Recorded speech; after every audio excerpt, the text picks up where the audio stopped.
by becoming rich. Take all your money, buy Bitcoin. I say when we sell. Wake up every morning and say GM. GM. GM. Wednesday, 25th of September. Daily levels. G fucking M. Okay, so where are we at? Bitcoin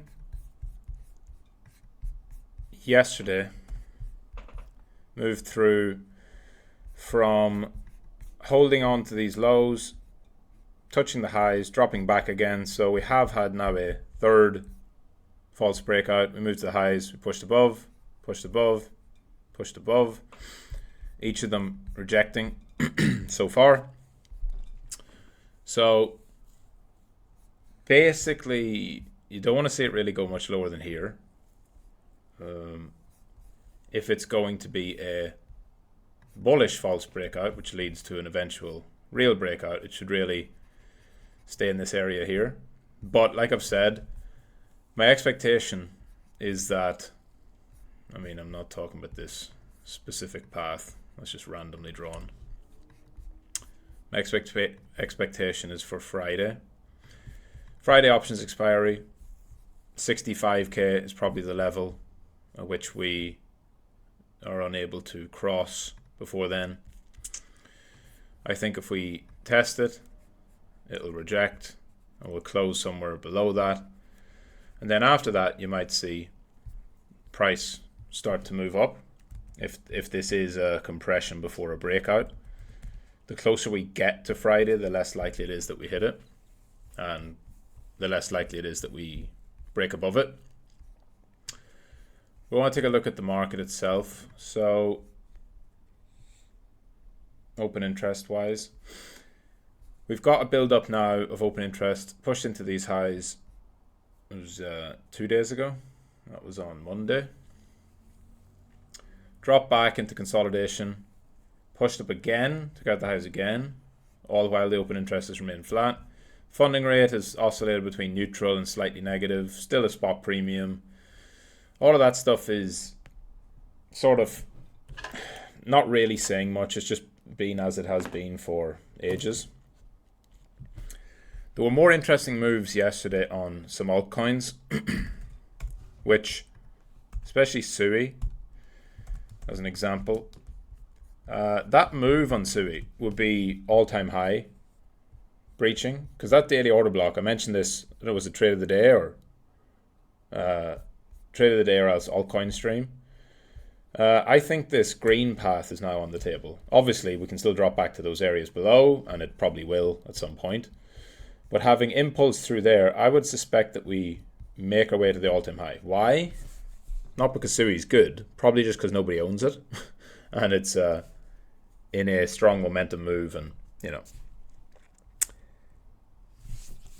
Every cycle, every time we come out of a bearish phase into a new bull phase, there's always a leader that nobody really is long, and that's why it's a leader. It's super uncrowded, and as it rises, people still don't want to buy it because then they think it's too high, and then it goes higher, and they think it's still too high, and then it goes higher, and it goes higher, and eventually it goes to fucking all-time high or something, a bit like Injective did, right, over here. We saw a couple times.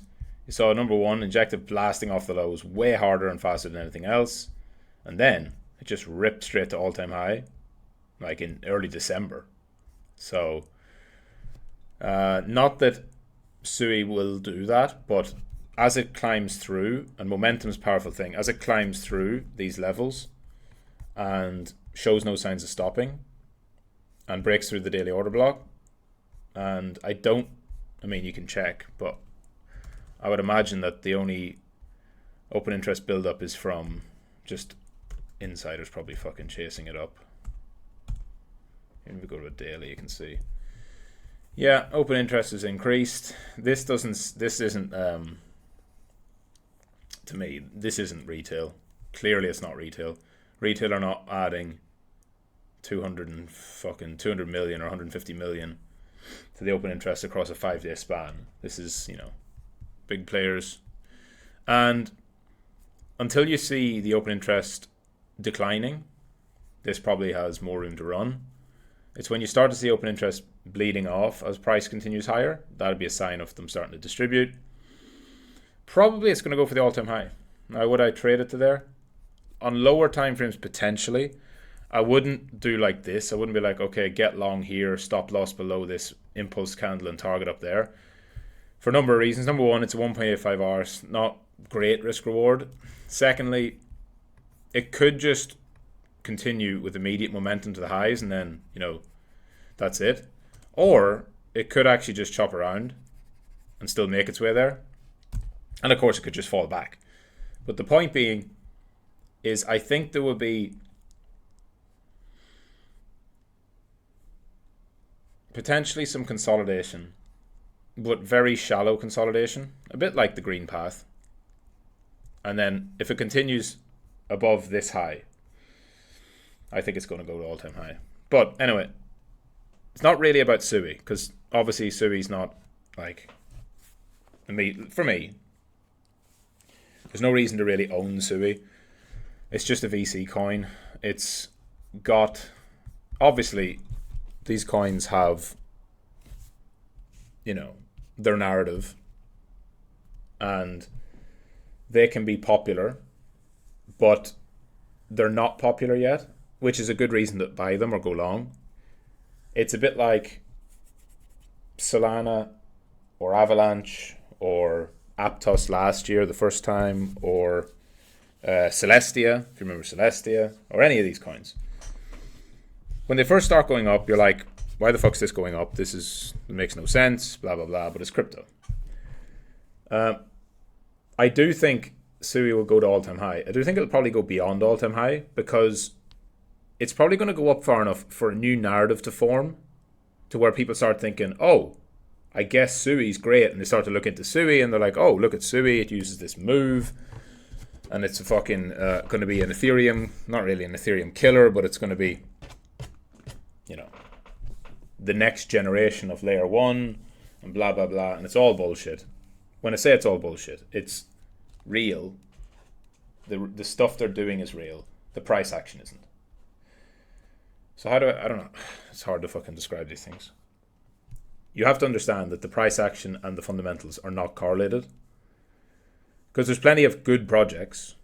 There's plenty of projects with good technology. There's plenty of projects that have hard-working teams and great engineers. And their token price is like down here. So it's who's pushing it. Well, we know. You can go and look at who got into the investment rounds, the VCs, who had the big unlocks. Why are they all coordinated shilling it on Twitter for the last 3 weeks? I mean, come on, open your eyes. This is fucking obvious. But it doesn't mean it's going to stop. The same thing happened with Injective. Injective, everyone's like, what the fuck's Injective do? And people, like, at different points.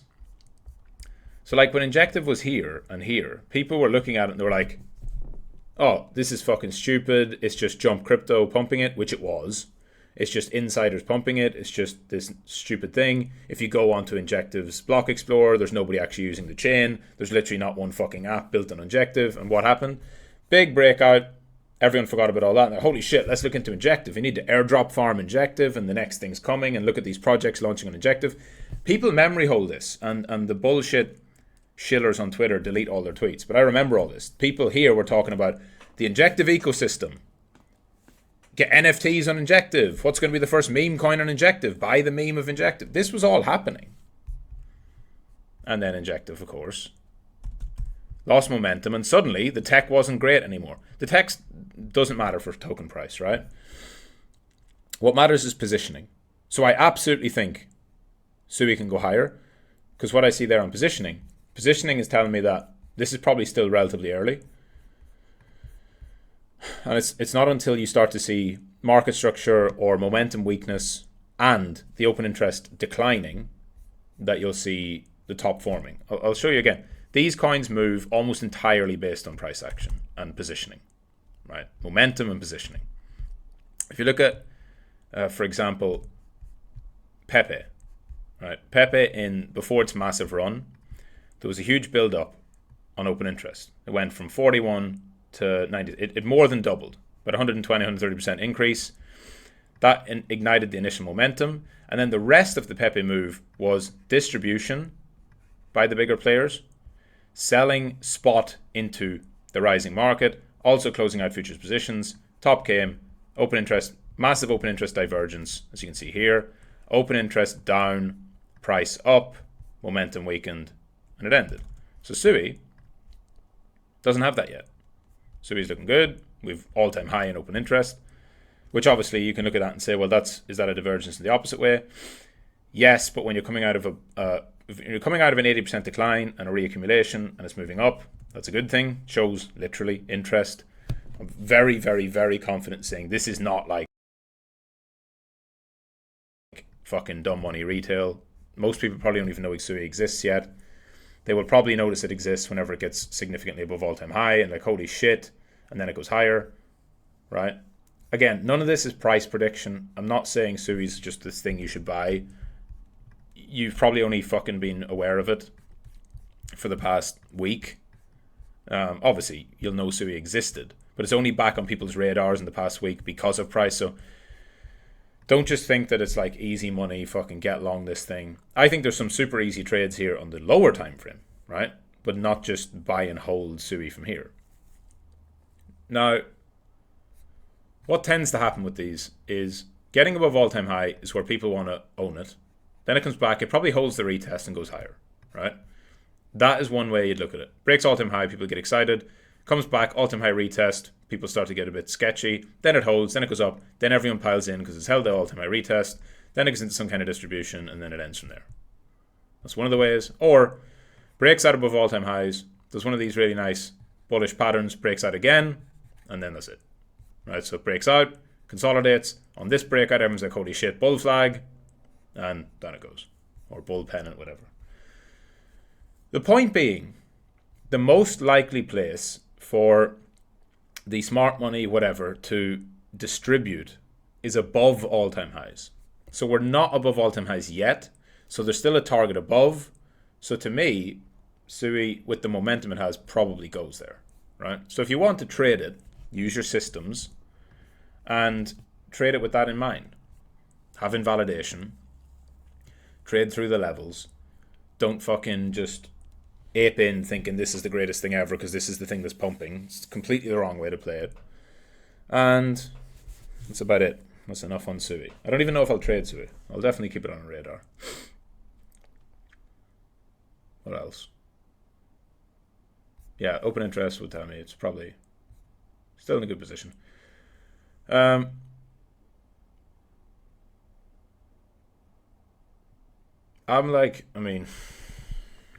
just think that this stuff is, I don't even know how to say it. It's all just a game of price. That's all it is. That's the thing I want to encourage is just don't get suckered into narratives too much on these coins. Momentum is all that matters. Narrative follows price. Price first, then narrative. Whenever a coin, there's no better example than Solana. Whenever Solana was down here at $8 after FTX collapse, Solana was the worst coin in existence ever. Fast forward a year, it was breaking out here. Solana was suddenly no longer the worst coin ever, but people are like, that's as far as it's going to go.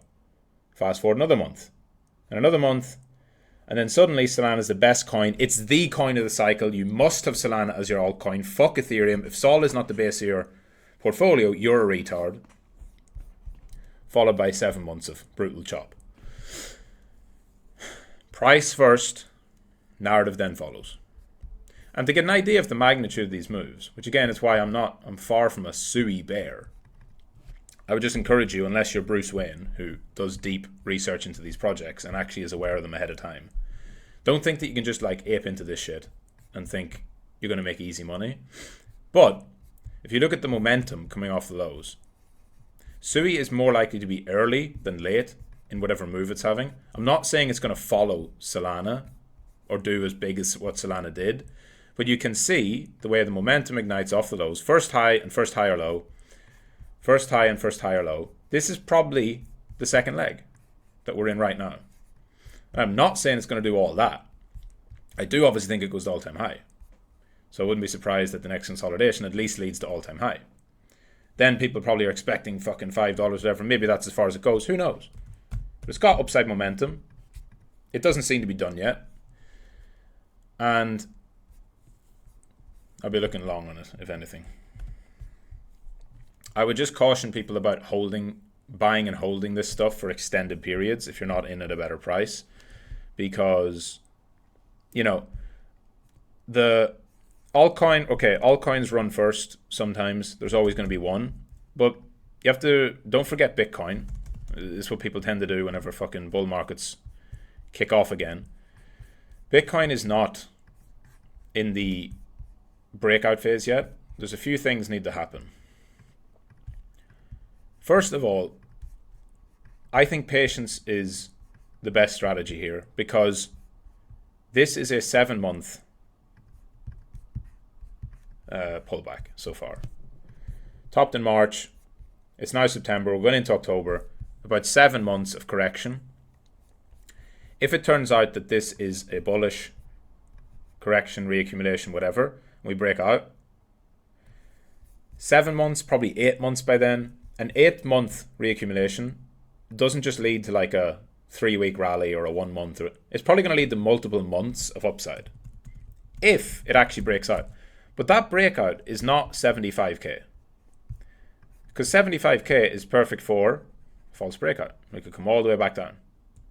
I don't think that would happen, but it could. I do tend to lean more towards the idea of Bitcoin having a proper run, and whenever it goes, it just goes. But for that to be the case, look back to previous summer, right? We have this move from the highs to the lows. Use your 20% rule at least. So from the April highs to the June lows here, Bitcoin came back up then in June and broke out, in air quotes. False breakout, but these were breakouts. This was a breakout, candle close, but it was not a confirmed breakout. It did not make it above. It was a false breakout. It was a double top, retest the highs, back to the lows, all that kind of shit, right? When it came back up again, the second time, and closed above the 1.2, closed through the 20% and consolidated outside it, that's a confirmed breakout. Right? Doesn't mean it couldn't drop back. It means it's far, far, far less likely to. So same thing. You look at top to bottom of the consolidation and you put the 20% on that. And now this is going to be much wider this time because we've had a far greater decline. We've had here to here. So closing above 79 is where Bitcoin is very, very unlikely to be just doing a false breakout. It can go to 75, 76 and still drop back. Because that, at the end of the day, is a top and then a sweep. I mean, how many times have we fucking seen this, right? You don't need to be a genius to see all these false breakouts that don't extend higher. And of course, we know that people will love to ape in to new highs, new all-time highs. I would say when you see a weekly close above 79, and I'm not saying wait until then. I'm already long Bitcoin. I bought my Bitcoin back at 60. It's not that. I'm talking about the altcoins, which are running or consolidating or memes are popping. If you see a weekly close on Bitcoin above 79, to be a confirmed 20% plus breakout, you're probably looking at 3 to 6 months of upside. For example, after 8 months of consolidation, Bitcoin might have a 3-month trend higher. And then you'll see the usual. Altcoins have their random pop-offs after that. Like Bitcoin topped in March and Pepe topped in May, 2 months later, and all the meme coins. So that's the time when you're really looking at sustained, probably one-way up trends on alts. And until then, stuff's moving up. It's nice. It's rallying off the lows. That's great. I think that we get, if we look at like, not SUI, because it's probably just going to do its own thing. But if we look at like Total 3 as the kind of overall proxy for alts.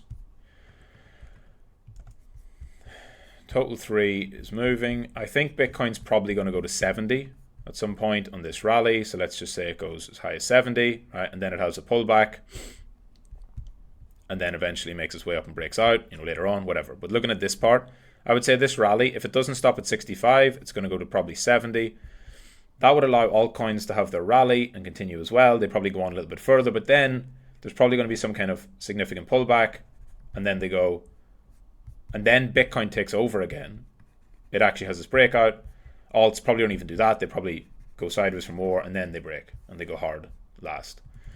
Point being, I don't think that altcoins just go like this from here. I think this is the first rally, but Bitcoin will run to resistance at some point, at which point alts will also pull back or consolidate, and then the alts will go after.